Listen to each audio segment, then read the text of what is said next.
ਸਤਿ ਸ਼੍ਰੀ ਅਕਾਲ ਟੀਵੀ ਪੰਜਾਬ ਦੇਖ ਰਹੇ ਹੋ ਤੁਸੀਂ। ਮੈਂ ਹਾਂ ਤੁਹਾਡੇ ਨਾਲ ਅਵਤਾਰ ਸਿੰਘ ਗਿੱਲ। ਗੱਲ ਕਰ ਲਈਏ ਪਿਛਲੇ ਸਾਲ ਨਵੰਬਰ ਦੇ ਵਿੱਚ ਨਵਾਂ ਸ਼ਹਿਰ ਦੇ ਸੀਆਈਏ ਸਟਾਫ ਦੇ ਵਿੱਚ ਇੱਕ ਹੈਂਡ ਗ੍ਰੇਨੇਡ ਸੁੱਟਿਆ ਗਿਆ ਸੀ। ਉਸ ਤੋਂ ਬਾਅਦ ਪੁਲਿਸ ਵੱਲੋਂ ਜਿਹੜੀ ਕਾਰਵਾਈ ਹੈ ਉਹ ਆਰੰਭ ਦਿੱਤੀ ਗਈ ਸੀ ਕਿ ਜਿਹੜੇ ਦੋਸ਼ੀ ਨੇ ਉਹਨਾਂ ਨੂੰ ਗ੍ਰਿਫਤਾਰ ਕੀਤਾ ਜਾਵੇ। ਲੇਕਿਨ ਲੰਬਾ ਸਮਾਂ 2022 ਦੇ ਵਿੱਚ ਜਾ ਕੇ ਹੁਣ ਪੁਲਿਸ ਵੱਲੋਂ ਦਾਅਵਾ ਕੀਤਾ ਗਿਆ ਕਿ ਇਸ ਮਾਮਲੇ ਦੇ ਵਿੱਚ ਜਿਹੜੇ ਦੋਸ਼ੀ ਨੇ ਉਹਨਾਂ ਨੂੰ ਗ੍ਰਿਫਤਾਰ ਕਰ ਲਿਆ ਗਿਆ।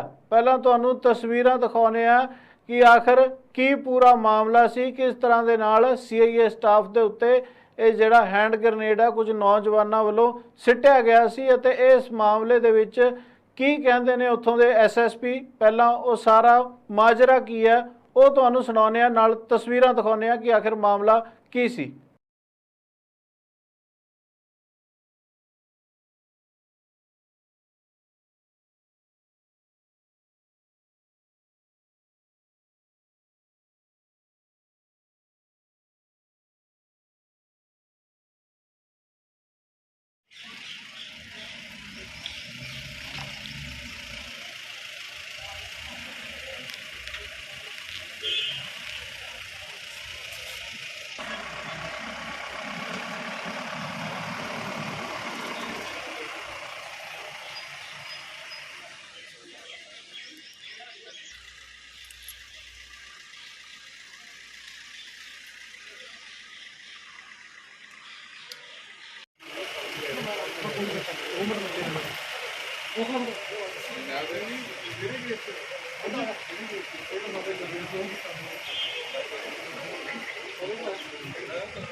ਤੇ ਗ੍ਰੇਨੇਡ ਛੁੱਟਿਆ ਸੀ। ਉਹਦੀ ਪੁੱਛਗਿੱਛ ਦੌਰਾਨ ਔਰ ਤਫਤੀਸ਼ ਦੌਰਾਨ ਅਸੀਂ 5 ਹੋਰ ਬੰਦੇ ਗ੍ਰਿਫਤਾਰ ਕੀਤੇ ਆ, ਜਿਨ੍ਹਾਂ ਦੇ ਵਿੱਚੋਂ ਮੇਨ ਜਿਹੜਾ ਸਰਗਨਾ ਸੀ, ਜਿਹਦਾ ਪਿਛਲੀ ਵਾਰੀ ਤੁਹਾਨੂੰ ਨਾਮ ਹਾਲੇ ਨਹੀਂ ਦੱਸਿਆ ਗਿਆ ਸੀ, ਉਹ ਕੁਲਦੀਪ ਕੁਮਾਰ ਉਰਫ ਸੰਨੀ ਹੈ, ਜਿਹੜਾ ਕਿ ਮੇਨ ਕਿੰਗ ਪਿਨ ਸੀ, ਜਿਹੜਾ ਸੈਂਟਰ ਆਫ ਪੁਆਇੰਟ ਸੀਗਾ, ਬੈਠਾ ਹੋਇਆ ਸੀ ਔਰ ਬਾਕੀ ਸਾਰਿਆਂ ਨੂੰ ਚਲਾਉਂਦਾ ਸੀ।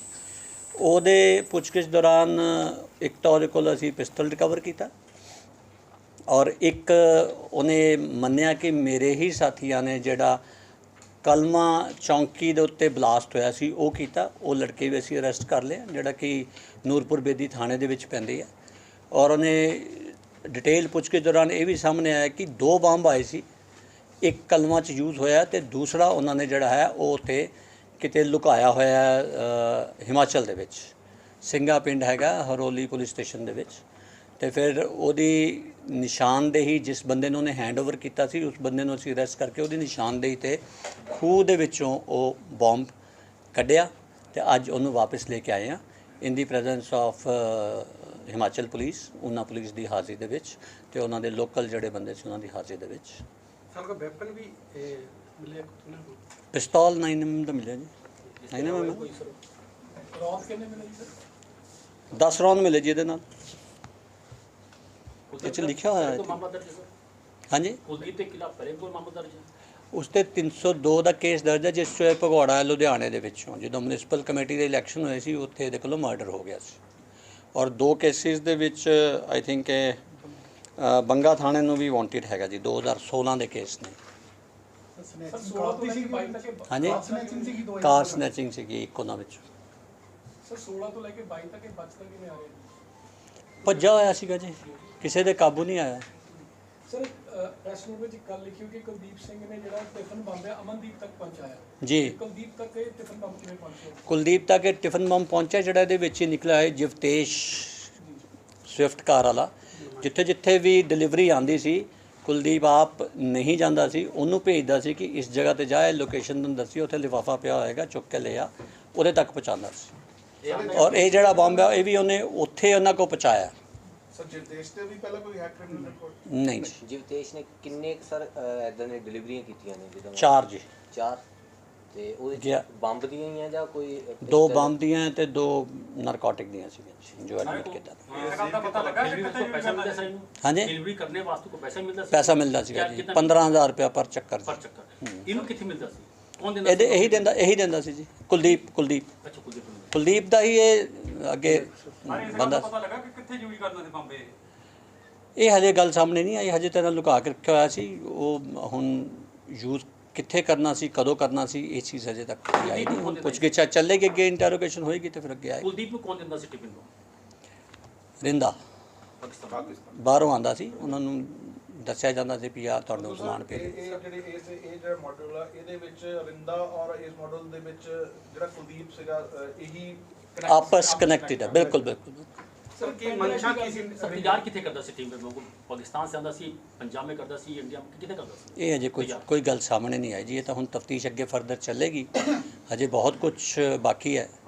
तो ਤਫਤੀਸ਼ ਅੱਗੇ ਚੱਲੇਗੀ ਤਾਂ ਪਤਾ ਹੌਲੀ ਸਾਰੀਆਂ ਚੀਜ਼ਾਂ ਲੱਗਣਗੀਆਂ, ਜਿਵੇਂ ਲੱਗਣਗੀਆਂ ਤੁਹਾਡੇ और ਕੋਲ। भी कुछ लोग ने इसमें, हाँ जी। और भी कुछ लोग ने ਜਿਹੜੇ ਅਭਿयान ਦੇ ਹੋਣਗੇ ਜੀ। ਹੁਣ ਜਦੋਂ ਤਫਤੀਸ਼ ਅੱਗੇ ਚੱਲੇਗੀ, ਕਿਹੜੇ ਨਾਮ ਆਉਂਦੇ ਉਹਦੇ ਮੁਤਾਬਿਕ ਅੱਗੇ ਕਾਰਵਾਈ ਹੋਏਗੀ। ਸਰ ਇੱਕ ਪੈਨ ਡਰਾਈਵ ਪੜੀ ਉੱਤੇ ਕੋਈ ਡਾਟਾ ਰਿਕਵਰ ਕੀਤਾ ਗਿਆ?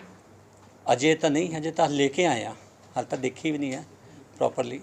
ਤਾਂ ਉਹਨੂੰ ਹੁਣ ਦੇਖਾਂਗੇ, ਫੋਰੈਂਸਿਕ ਸਾਇੰਸ ਲੈਬ ਤੇ ਭੇਜਾਂਗੇ, ਦੇਖਦੇ ਹਾਂ ਕੀ ਰਿਟਰੀਵ ਹੁੰਦਾ ਉਸ ਚੋਂ ਕੀ ਹੈ। ਇਹਨਾਂ ਨੂੰ ਪੇਸ਼ ਕਰਤਾ ਪੰਜਾਬ ਹਾਂਜੀ ਗਏ ਕੋਰਟ 'ਚ ਹੁਣੇ ਕਰਨ।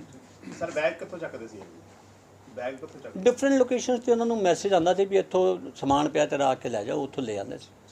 ਤੇ ਉਹਨੂੰ ਕਹਿੰਦਾ ਸੀ ਜਗਤੇਸ਼ ਨੂੰ, ਉਹ ਜਾ ਕੇ ਲੈ ਆਉਂਦਾ ਸੀ। ਰੀਸੈਂਟਲੀ ਮਹੀਨਿਆਂ 'ਚ 4 ਵਾਰਦਾਤਾਂ ਹੋਈਆਂ ਸਪੋਜ਼ਲ ਦੀਆਂ। ਉਹਨਾਂ 'ਚ ਪਠਾਨਕੋਟ ਦੇ 2 ਸੀਗੇ, ਇੱਕ ਨਵਾਂ ਸ਼ਹਿਰ, ਇੱਕ ਇਹ ਰੋਪੜ ਦੀ ਹੋ ਗਈ, ਇੱਕ ਜਿਹੜੀ ਹੁਣ ਰਹੇਗੀ ਉਹ ਲੁਧਿਆਣੇ ਵਾਲੀ ਨਹੀਂ ਸ਼ਾਇਦ, ਉਹਦੇ ਵੀ ਨੇੜੇ ਤੇੜੇ ਹੋ। ਹੋਰ ਕੋਈ ਸਵਾਲ ਹੈ ਤਾਂ ਦੱਸੋ। ਸਰ ਲਾਸਟ ਟਾਈਮ 4 ਲੱਖ ਦੀ ਗੱਲ ਹੋਈ ਸੀ, ਇਸ ਵਾਰ 3 ਲੱਖ ਲਿਖਿਆ ਹੋਇਆ, ਉਹ ਡਿਫਰੈਂਸ ਬਾਰੇ ਸਮਝਾ ਦਿੰਦੇ? ਨਹੀਂ 3 ਲੱਖ ਦੂਸਰੇ ਨੂੰ ਲਿਖਿਆ ਹੋਇਆ ਸੀ। ਜਿਨ੍ਹਾਂ ਨੇ ਰੋਪੜ ਕੀਤਾ ਨਾ ਜੀ, ਉਹਨਾਂ ਨੂੰ 3 ਲੱਖ ਦੱਸਿਆ ਸੀ, ਜਿਹਦੇ ਵਿੱਚ ਇੱਕ ਰਾਹੁਲ ਬੱਲੂ ਨਾਂ ਦਾ ਲੜਕਾ ਹੈ, ਉਹਨੂੰ ਅਸੀਂ ਅਰੈਸਟ ਕਰ ਲਿਆ ਹੋਇਆ। ਇੱਕ ਸੰਜੂ ਕੇ ਸਾਜਨ ਨਾਂ ਦਾ ਲੜਕਾ ਸੀ, ਹਾਂ, ਉਹਨੂੰ ਵੀ ਅਰੈਸਟ ਕਰ ਲਿਆ। ਔਰ ਉਹ ਵਿੱਚ ਆਪਸ 'ਚ ਉਹਨਾਂ ਸੀ ਲੱਖ ਉਹਨੂੰ ਦੇਣਾ ਸੀ, 3 ਲੱਖ ਟੋਟਲ ਆਇਆ ਸੀ, ਉਹਦੇ ਵਿੱਚ ਉਹਨੇ ਡਿਸਟਰੀਬਿਊਟ ਕਰਨੇ ਸੀ। ਬਾਕੀ ਉਹ ਕੁਝ ਆਪਣੇ ਕੋਲ ਵੀ ਰੱਖ ਲੈਂਦਾ ਸੀ ਨਾ, ਉਹ ਵੀ ਸਿਆਣਾ ਸੀ। ਪਾਕਿਸਤਾਨ ਦੇ ਆਈਐਸ ਨਾਲ ਸੰਬੰਧ ਹੈ ਜਾਂ ਵੈਸੇ ਹੀ ਇਹਨਾਂ ਦੇ? ਰਿੰਦਾ ਦੇ ISI ਨਾਲ ਸੰਬੰਧ ਹੈ ਕਿ ਨਹੀਂ ਹੈ, ਇਹ ਤਾਂ ਹਾਲੇ ਇਨਵੈਸਟੀਗੇਸ਼ਨ ਹੋਏਗੀ, ਕਿਉਂ ਸੈਂਟਰਲ ਏਜੰਸੀਜ਼ ਆਉਣਗੀਆਂ, ਫਿਰ ਕੁਛ ਸਾਨੂੰ ਪਤਾ ਲੱਗੇਗਾ ਕਿ ਅੱਗੇ ਕੀ ਲੱਗਦਾ। ਬਾਕੀ ਜੇ ਉਹ ਜੋ ਆ ਰਹੇ ਇਹਨਾਂ ਦੀ ਗੱਲਬਾਤ 'ਚ ਕਿ ਪਾਕਿਸਤਾਨ ਬੈਠੇ ਆ, ਫਿਰ ਹੋਰ ਕਿਸੇ ਨਾਲ ਸੰਬੰਧ ਹੋਣ ਦੇ ਤਾਂ ਕੋਈ ਚਾਂਸ ਨਹੀਂ ਲੱਗਦਾ ਆਟੋਮੈਟਿਕ। ਕੰਸਾਈਨਮੈਂਟ ਔਰ ਪੈਸੇ ਜਿਹੜੇ ਕਿਉਂਕਿ ਦਿੰਦਾ ਹੀ ਭੇਜਦੇ ਆ ਜੋ ਆਦੇ ਆ ਫਿਲਹਾਲ, ਔਰ ਇਹਦੇ 'ਚ ਬਾਰਡਰ ਗੁਰਦਾਸਪੁਰ ਤੋਂ ਯੂਜ਼ ਕੀਤਾ ਗਿਆ ਫਿਰੋਜ਼ਪੁਰ ਤੋਂ? ਇਹ ਅਜੇ ਕੁਝ ਸਾਹਮਣੇ ਨਹੀਂ ਆਇਆ, ਅਜੇ ਅਸੀਂ ਉੱਥੇ ਤੱਕ ਪਹੁੰਚੇ ਨਹੀਂ। ਹਾਲੇ ਤਾਂ ਅਸੀਂ ਆਪਣਾ ਜਿਹੜਾ ਇੱਥੋਂ ਦਾ ਮੋਡਿਊਲ ਸੀ ਉਹਨੂੰ ਹਾਲੇ ਤੱਕ ਕੰਪਲੀਟ ਕਰਨ ਵੱਲ ਹੈ, ਅਜੇ ਹੋਇਆ ਨਹੀਂ। ਜਦੋਂ ਕੰਪਲੀਟ ਕਰਾਂਗੇ ਉਦੋਂ ਦੱਸਾਂਗੇ, ਉਸ ਤੋਂ ਬਾਅਦ 'ਚ ਇਹ ਸਵਾਲ ਦਾ ਜਵਾਬ ਦੇ ਪਾਵਾਂਗੇ ਵੀ ਕਿੱਥੇ। ਹੈਗੇ ਤੁਸੀਂ ਰੱਖਣਾ ਚਾਹੁੰਦੇ ਹੋ ਜਾਣ ਕੇ? ਨਹੀਂ ਇਸ ਤਰ੍ਹਾਂ ਦਾ ਕੁਝ ਨਹੀਂ ਹੈ, ਮੈਂ ਕਿਉਂ ਰੱਖੂੰਗਾ। ਸਰ ਉਹਦਾ ਪਾਕਿਸਤਾਨ ਵਿੱਚ ਇਹਦਾ ਪਤਾ ਲੱਗਾ, ਲੇਕਿਨ ਉਹਦੀ ਲੋਕੇਸ਼ਨ ਕੁਝ ਟ੍ਰੇਸ ਹੋਈ ਹੈ? ਉਹ ਸਾਡੇ ਕੋਲ ਪੋਸੀਬਲ ਨਹੀਂ ਹੈਗਾ ਸਾਡੇ ਵਾਸਤੇ, ਉਹ ਤਾਂ ਕਿਉਂਕਿ ਸੁਣੀ ਸੁਣਾਈ ਗੱਲ ਹੈ, ਕਿਸੇ ਦੀ ਸਟੇਟਮੈਂਟ ਦੇ ਉੱਤੇ ਹੈ। ਬਾਕੀ ਜਦੋਂ ਦੂਸਰੀਆਂ ਏਜੰਸੀਜ਼ ਨਾਲ ਤਾਲਮੇਲ ਕਰਾਂਗੇ, ਫਿਰ ਉਹਦੀ ਐਗਜ਼ੈਕਟ ਚੀਜ਼ ਜਿਹੜੀ ਐਗਜ਼ੈਕਟ ਉਹਨਾਂ ਬਾਰੇ ਇਨਫੋਰਮੇਸ਼ਨ ਸਾਡੇ ਕੋਲ ਆਏਗੀ। कार बरामद हो गई सर? ਹਾਂਜੀ स्विफ्ट कार ਜਿਹੜਾ ਸੀ ਉਹ ਬਰਾਮਦ ਹੋ ਗਿਆ? ਕੀ ਚੀਜ਼? ਕਾਰ हाँ बरामद हो गई, वो लड़का अरेस्ट हो गया तो कार बरामद हो गई। ਦੋ ਗੱਡੀਆਂ ਸਰ ਹੋਈਆਂ, ਇੱਕ ਸਵਿਫਟ ਔਰ ਇੱਕ एक पहला ਸੀ एटियोस, एक स्विफ्ट, 2 ਗੱਡੀਆਂ ਬਰਾਮਦ। ਹਾਂਜੀ ਸੈਕਸ਼ਨ ਤਾਂ ਸਾਰੇ ਹੀ ਤੁਹਾਡੇ ਕੋਲ ਲਿਖੇ ਹੋਏ ਆ ਜੀ। ਐਕਸਪਲੋਸਿਵ ਐਕਟ ਵੀ ਲੱਗਿਆ ਤੇ ਗੈਰ ਕਾਨੂੰਨੀ ਗਤੀਵਿਧੀਆਂ ਰੋਕੂ ਐਕਟ ਲਗਾਇਆ ਹੈ, ਬੇਸਿਕਲੀ ਅਨਲੌਫੁਲ ਐਕਟੀਵਿਟੀਜ਼ ਐਕਟ ਲੱਗਾ। ਕਿੰਨੇ ਦਿਨ ਦੀ ਰਿਮਾਂਡ ਸਰ ਕਰ ਰਹੀ ਪੁਲਿਸ? ਰਿਮਾਂਡ ਵਾਸਤੇ ਗਏ ਨੇ ਜੀ, ਹੁਣ ਸਾਨੂੰ ਮਿਲੇਗਾ ਫਿਰ ਪਤਾ ਲੱਗੇ। ਮੰਗ ਕੀਤੀ ਹੋਏਗੀ? ਹਾਂਜੀ ਮੰਗ ਤੇ ਕੀਤੀ ਹੋਈ ਸਰ? 14 ਦਿਨ ਦੀ ਡਿਮਾਂਡ ਕਰਦੀ ਹੈ ਪੁਲਿਸ। ਠੀਕ ਹੈ, ਪੁਲਿਸ ਰਿਮਾਂਡ। ਸਰ ਇਹ 'ਚੋਂ ਟੋਟਲ ਜਿੰਨਾ ਜ਼ਿਆਦਾ ਮਿਲ ਜੇ ਉਨਾ ਅੱਛਾ। ਟੋਟਲ ਰਿਕਵਰੀ ਇੱਕ ਦੀਵਾਰ, ਟਿਫਨ ਬੰਬ, 2 ਕਾਰਾਂ ਤੇ ਇਸ ਤੋਂ ਇਲਾਵਾ ਕਿੰਨੇ? ਇੱਕ ਹੈਂਡ ਗ੍ਰੇਨੇਡ, ਹਾਂ, ਇੱਕ ਹੈ। ਠੀਕ ਹੈ ਨਾ, ਬਾਕੀ ਤਾਂ ਚੱਲ ਗਏ ਨੇ। ਤਾਂ ਤੁਸੀਂ ਸੁਣਿਆ SSP ਵੱਲੋਂ ਦੱਸਿਆ ਗਿਆ ਕਿ ਇਸ ਮਾਮਲੇ ਦੇ ਵਿੱਚ ਕਿਸ ਤਰ੍ਹਾਂ ਦੇ ਨਾਲ ਇਹ ਸਾਜ਼ਿਸ਼ ਕੀਤੀ ਗਈ ਸੀ। ਹੁਣ ਪੁਲਿਸ ਵੱਲੋਂ ਪਹਿਲਾਂ 3 ਲੋਕਾਂ ਨੂੰ ਗ੍ਰਿਫਤਾਰ ਕੀਤਾ ਗਿਆ ਅਤੇ ਉਹਨਾਂ ਦਾ ਪੁਲਿਸ ਰਿਮਾਂਡ ਲਿੱਤਾ ਗਿਆ ਔਰ ਪੁੱਛਗਿੱਛ ਦੇ ਵਿੱਚ 5 ਲੋਕਾਂ ਦੇ ਨਾਮ ਹੋਰ ਸਾਹਮਣੇ ਆਏ, ਜਿਨ੍ਹਾਂ 5 ਨੂੰ ਗ੍ਰਿਫਤਾਰ ਕੀਤਾ ਜਾ ਚੁੱਕਾ ਹੈ। ਇਹਨਾਂ ਦੇ ਕੋਲੋਂ ਇੱਕ 9mm ਦਾ ਪਿਸਟਲ ਅਤੇ ਨਾਲ ਹੀ ਇੱਕ ਟਿਫਨ ਬੰਬ ਅਤੇ ਇੱਕ ਹੈਂਡ ਗ੍ਰੇਨੇਡ ਵੀ ਹੈ ਜਿਹੜਾ ਪੁਲਿਸ ਨੇ ਬਰਾਮਦ ਕੀਤਾ ਹੈ। ਲੇਕਿਨ ਸਵਾਲ ਖੜਾ ਇਹ ਹੁੰਦਾ ਕਿ ਆਖਰ ਪੂਰਾ 1 ਸਾਲ ਲੱਗ ਗਿਆ ਪੁਲਿਸ ਨੂੰ ਉਹ ਮਾਮਲਾ ਸੁਲਝਾਉਂਦੇ ਹੋਏ ਜਿਸ ਦੇ ਵਿੱਚ ਪੀੜਤ ਵੀ ਪੁਲਿਸ ਹੀ ਸੀ, ਕਿਉਂਕਿ ਸੀਆਈਏ ਸਟਾਫ ਨਵਾਂ ਸ਼ਹਿਰ ਦੇ ਵਿੱਚ हैंड ग्रेनेड सुट्टिया गया सी, जिस दे विच कुछ मुलाजम भी जख्मी हो गए सी। तो तुहानूं दस दईए कि पुलिस वालों यह दावा किया जा रहा है कि इस मामले नूं सुलझा लिया गया अते सारे जिहड़े दोषी ने उन्हां नूं गिरफ्तार कर लिया गया। आखिर इस मामले के पिछे कौन सी? तो SSP वालों दस्सिया गया कि गैंगस्टर हरिंदर रिंदा, जो कि पंजाब पुलिस वालों भंगौड़ा ऐलानिया होया, काफ़ी समय तो उसकी भाल की जा रही है। बेशक होर जिहड़े गैंगस्टर ने जिहड़े पंजाब दे विच सी, जिस तरह दे नाल जयपाल भुल्लर की गल कर लीए, विक्की कौंडर की गल कर लीए, प्रेमा लाहौरिया की गल कर लीए, तो इन्हां नूं पुलिस वालों इनकाउंटर दे विच मार मुकाया गया। लेकिन हरिंदर रिंदा जिहड़ा विदेश भज्जण दे विच सफल हो गया सी। तो तुहानूं दस दईए किसी निजी रंजिश के चलदियां हरिंदर रिंदा वालों विदेश विचों इन्हां नौजवानों नूं कहा गया सी कि इस तरह की जिहड़ी कार्रवाई है उसनूं अंजाम दिओ। जिहड़ा इन्हां नूं समान मुहैया करवाया गया वो भी इन्हां वालों दस्सिया गया कि किस तरह दे नाल जिहड़ा GT रोड हैगा मेन अमृतसर वाला हाईवे, उस दे उत्तों इन्हां नूं कित्थों जिहड़े हैंड ग्रेनेड ने वो प्राप्त होए। तो दूजे पासे टिफन बंब का मिलना एक वड्डा संकेत दिंदा कि पंजाब की जिहड़ी लॉ एंड ऑर्डर की स्थिति है कोई ज़्यादा चंगी नहीं है। लेकिन बेहर पुलिस जिहड़ी दावा कर रही है कि उन्हां वल्लों जिहड़ा केस है वो क्लोज कर दिता गया, क्योंकि इस दे विच सारियां जिहड़ी गिरफ्तारियां ने हो चुकियां ने। बेशक हरिंदर रिंदा की जिहड़ी गिरफ्तारी बाकी है, जो कि विदेश दे विच बैठा होया इत्थे गैंगस्टर ने जिहड़े उन्हां नूं इंस्ट्रक्शन दिंदा, उन्हां नूं दसदा है कि किस तरह दे नाल किहड़ियां कार्रवाइयां नूं तुसीं अंजाम देना।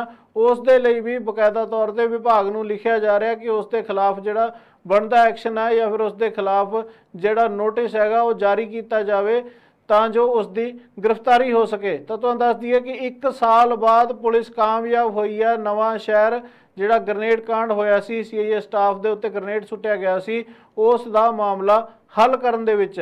तो बाकी पंजाब दीयां होर अहम खबरां देखण दे लई तुसीं बने रहो TV पंजाब दे नाल। असीं समय समय ते पंजाब दी हर अपडेट तुहानूं दिखाउंदे रहांगे। जेकर चैनल सबसक्राइब नहीं कीता तो कृपा करके चैनल जरूर सबसक्राइब करो। धन्नवाद।